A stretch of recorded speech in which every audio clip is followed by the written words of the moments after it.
Hi welcome to DJs family. இன்றைக்கி என்ன பார்க்க போகிறோன்னா ஒரு vlog தாங்க பார்க்க போகிறோம். எப்பவும் போல் என் பிள்ளைங்க வந்து நாங்கள் இன்றைக்கி மார்க்கெட் போகிறோம், பார்க்குக்கு போகிறோம் இதெல்லாம் சொல்லிகிட்ருக்காங்க. அப்புறம் இன்றைக்கி வந்துட்டு என்னென்னா ஒரு மார்க்கெட்டுக்கு தான் போகிறோம், அதே சமயம் ஒரு பார்க்குக்கு சுந்தரம் பார்க்குன்னு சொல்லி மதுரையில் இருந்துச்சு. இப்போ வந்து டிஃப்ரெண்ட்டாக மாற்றிருக்காங்கன்னு சொன்னாங்க. சரி அப்படி என்ன தான் இருக்குது, அப்படியே ஒரு காலையில் ஒரு லைட்டாக ஒரு வாக் போயிட்டு போகலான்னு சொல்லிட்டு சும்மா போகலாம் அப்படி அது என்ன தான் இருக்குதுன்னு பார்த்துடலான்னு சொல்லிட்டு அதுக்கு தாங்க போயிட்டுருக்கோம். என் ஹஸ்பண்ட் வந்து கார் ஓட்டிக்கிட்டு இருக்காங்க. எனக்கு கார் ஓட்ட அவ்வளோவா தெரியாது, தெரியாது காரை ஓட்டுறது.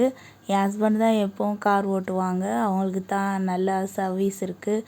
இனிமேல் கற்றுக்குவோம், இனிமேல் டைம் இருக்கு இல்லையா, கற்றுக்கிட்டு ஓட்ட பார்ப்போம்.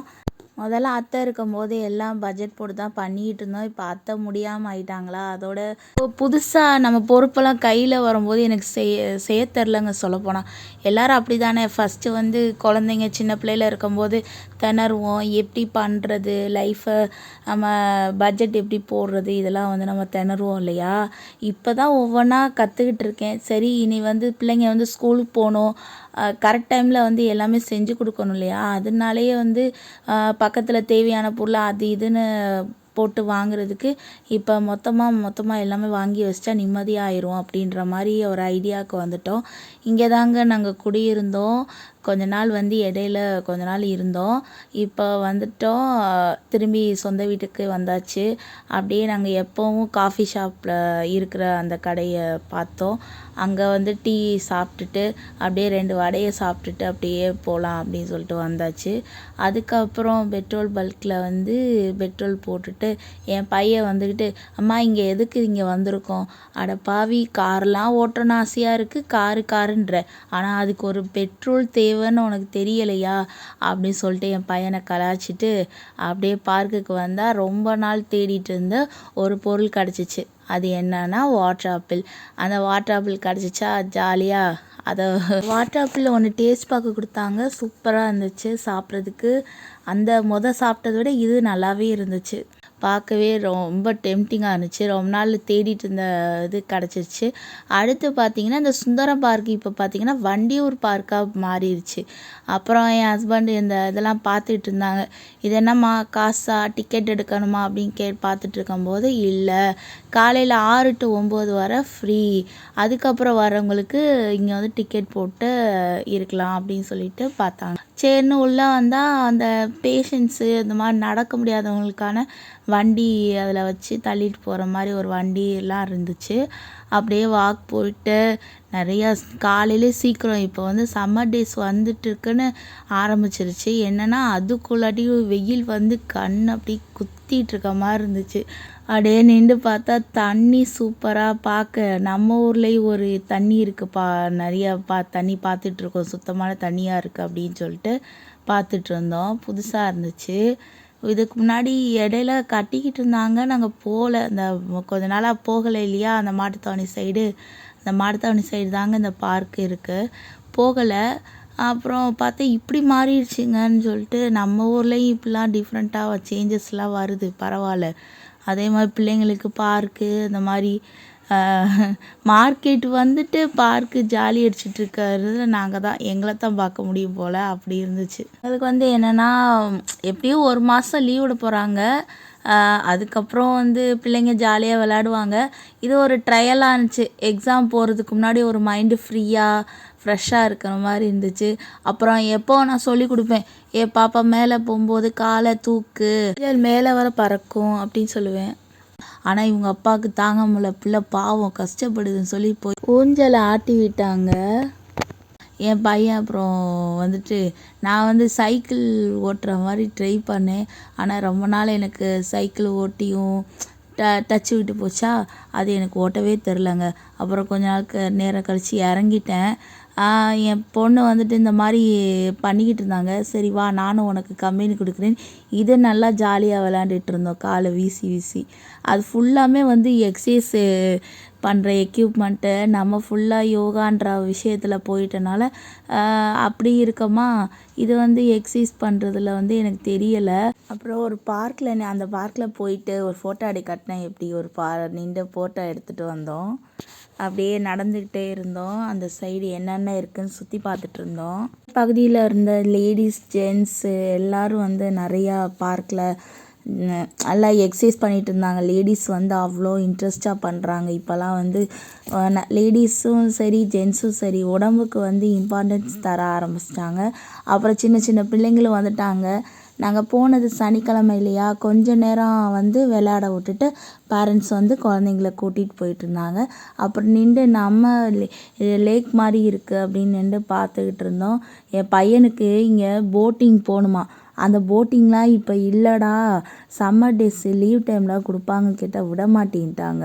அவங்களே நின்றுட்டு அடம் பிடிச்சிட்டு இருந்தான். அப்புறம் நாங்கள் போங்கடான்ட்டு நாங்கள் ஒரு இடத்துல உட்காந்துட்டு அடுத்து வந்து வயசு போகும், இந்த மாதிரிலாம் நம்மளும் எக்ஸசைஸ் பண்ணி உடம்ப நல்லா பார்த்துக்கணும் அப்படின்ற மாதிரி உட்காந்து பேசிகிட்டு இருந்தோம். அப்புறம் என் பிள்ளைய கூப்பிட்டுட்டு வந்தாச்சு. வெளியே வந்து ஒரு காரில் ஃபோட்டோ எடுத்துகிட்டு அப்படியே ஜாலியாக திரும்பி வந்து அடுத்த ஒரு ஒர்க்கு கிளம்பியாச்சு, மாட்டுத்தாவணி.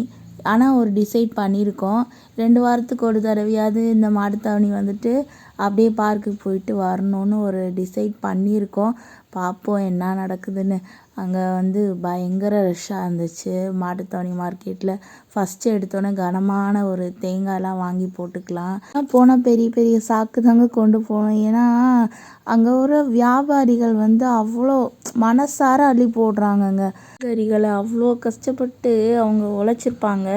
ஆனால் இந்தாங்கம்மா அள்ளிட்டு போங்கம்மான்னு அள்ளிட்டு போடுறாங்க. அப்புறம் வந்து பார்த்திங்கன்னா ஒரு பட்டர் பீன்ஸ் வாங்கினோங்க. ரெண்டுமே, ஒன்று வந்து பட்டர் பீன்ஸு, இன்னொன்று பட்டாணி வாங்கினேன். பட்டாணி 1 கிலோ 50 ரூபா. ஆனால் 2 கிலோ வாங்கிக்கிட்டேன். இது வந்து 90 ரூபா. மீதி 10 ரூபாய்க்கு நம்ம கடையில் கேட்க மாட்டோம். சோயா பீன்ஸ் ஒரு 10 ரூபாய்க்கு போடுங்கன்னு அவரை மனசார அள்ளி போடுறாரு. அதை உரித்து பார்த்திங்கன்னா அவ்வளோ இருந்துச்சுங்க. காட்டுறேங்க அடுத்த வீடியோவில். அடுத்து வந்து உருளைக்கிழங்கு, அதுலேயும் வந்து பார்த்திங்கன்னா 1 கிலோவுக்கு நிறையா 1.25 கிலோ அள்ளி போட்டாங்கங்க. முட்டைக்கோசு, சவுசவுக்காய், பீட்ரூட் எல்லாமே 10 ரூபா. என்னம்மா எல்லாமே 10 ரூபான்னு என் பாப்பா சொல்லிகிட்டு இருந்தா. சரி வா பாப்பா அப்படின்னு சொல்லிட்டு இருக்கும்போது ஒரு அம்மா வந்து, ஏம்மா காய் வந்து இந்த காலிஃப்ளவர் கம்மி தாம்மா எடுத்துகிட்டு போமான்னு. அம்மா நான் வந்து என் பாப்பாட்ட சொன்னேன், இங்கே பாரு இவங்க அள்ளி அள்ளி கொடுக்குறாங்க, நம்ம தூக்கிட்டு போவேணாம்மா பாப்பா அப்படின்னு சொன்னாங்க. சரி அதை வந்து ஒரு மாதிரி சிரிச்சிட்டு சொல்லவும் அந்த அம்மா வந்து ஒரு மாதிரி ஆயிட்டாங்க. அதுக்கப்புறம் அம்மா நீங்கள் நிறையா போடுறீங்க, எங்களால் தூக்கிட்டு போக முடியலமா, வேறு ஒன்றும் இல்லை அப்படின்னு. என் பாப்பா அதுக்கப்புறம் ஒரு கோல்டு வின் எண்ணெய் வாங்கினாங்க 1 லிட்டர், வந்துட்டு வச்சுட்டு வந்துட்டோங்க. அதுக்கப்புறம் திரும்பி போய் பார்த்தா அந்த கடை பேர் எதுவுமே எங்களுக்கு தெரிலங்க, நம்பரும் தெரிலங்க. கார்லேருந்து இறங்கி வந்து சொன்னால், அம்மா வாங்க போய் அங்கே போய் பார்ப்போன்னு. அதுக்கப்புறம் அந்த அம்மா அந்த ஐயா வந்து என்ன பண்ணாருன்னா, ஏம்மா நாங்கள் எதுக்குமா ஏமாற்ற போகிறோம் அப்படின்னு சொல்லிட்டு இருந்தாங்க. ஐயா உண்மையிலே நீங்கள் பெரிய மனசு, இந்த கடை தான்மா 103 கடை, இங்கே வந்து வா நீ கேட்டனா எல்லாமே கிடைக்குமா, நீ எதுவும் நினச்சிக்காதம்மான்னு. ஐயோ வியாபாரிகள் வந்து எதுவுமே பொய் சொல்ல மாட்டீங்க, நாங்கள் மறந்துட்டோம்மா அப்படின்னு சொல்லிட்டு சரின்னு வாங்கிட்டு வீட்டுக்கு வந்து காய்கறிலாம் அரேஞ்ச் பண்ணுறதுக்குள்ளே மதியம் 4 மணி ஆயிடுச்சுங்க. மதியத்துக்கு மாரி ஆயிடுச்சுங்க. அதுக்கப்புறம் காலிஃப்ளவரு எல்லாமே உரித்து வச்சிட்டோங்க ஒரு பேக்கில் போட்டு, கேரி கவரில் போட்டு. எல்லாமே கருவேப்பிலையில் என் பாப்பா கழுவி நீட்டாக எங்கே பார்த்தான்னு தெரியலை, காலிஃப்ளவரை கழுவி எல்லாத்தையும் கழுவி வச்சு தொடச்சி நீட்டாக எனக்கு பண்ணி கொடுத்தா. நானும் உட்காந்து உரிச்சிக்கிட்டு இருந்தேன். அப்புறம் திராட்சை வாங்கியிருந்தாங்க அவங்க அப்பா, ஆரஞ்சு, அதுக்கப்புறம் வெண்பூசணி எல்லாமே உரித்து நீட்டாக கழுவி வச்சிட்டோம், எடுத்து போட்டுக்கலான்னு சொல்லி. நாங்கள் தனியாக வந்து பச்சை மிளகா, கொத்தமல்லி தனியாக ஒரு பாக்ஸ் வச்சுருந்தேன், அதில் போட்டு வச்சிட்டோம். அது ஈஸியாக எடுத்து போட்டுக்கலான்ட்டு இஞ்சி எல்லாமே எடுத்து வச்சிட்டோம். இதெல்லாம் 10 ரூபாங்க. மாங்காய் வந்து 1 கிலோ 30 ரூபா 40 ரூபா வாங்கினோம். அப்புறம் வாழைப்பூ வந்து 15 ரூபாங்க. அதுக்கப்புறம் வந்து இஞ்சி எல்லாமே 10 ரூபாய்க்கு வாங்கினோம். பையனை ஹெல்ப் பண்ணி கொடுத்தாங்க. உருளைக்கிழங்கு, தேங்காய் எல்லாத்தையும் அந்தந்த இடத்துல அண்டல் பண்ணி வச்சாச்சு. அப்பா தண்ணி பழம், இந்த திராட்சைலாம், ஆரஞ்சு எல்லாமே வந்து நாங்கள் உள்ள காய்கறி மார்க்கெட் போன நேரத்தில் இவங்க வந்து கொஞ்சம் பழங்களும் வாங்கி வச்சுருந்தாங்க. அப்புறம் என் பையனுக்கு வந்து ரொம்ப தண்ணிப்பழம் பிடிக்கும் இல்லையா எங்களை விட, அதனால அவன் கேட்டிருப்பான் போல் வாங்கி வச்சுருந்தாங்க. எல்லாத்தையும் தனித்தனி பார்சலில் வச்சு கட்டி உள்ளே வச்சாச்சு. அடுத்து இன்னொரு வீடியோவில் பார்க்கலாங்க. அதோட பாய்ங்க. லைக் பண்ணுங்கள், சப்ஸ்கிரைப் பண்ணுங்கள்.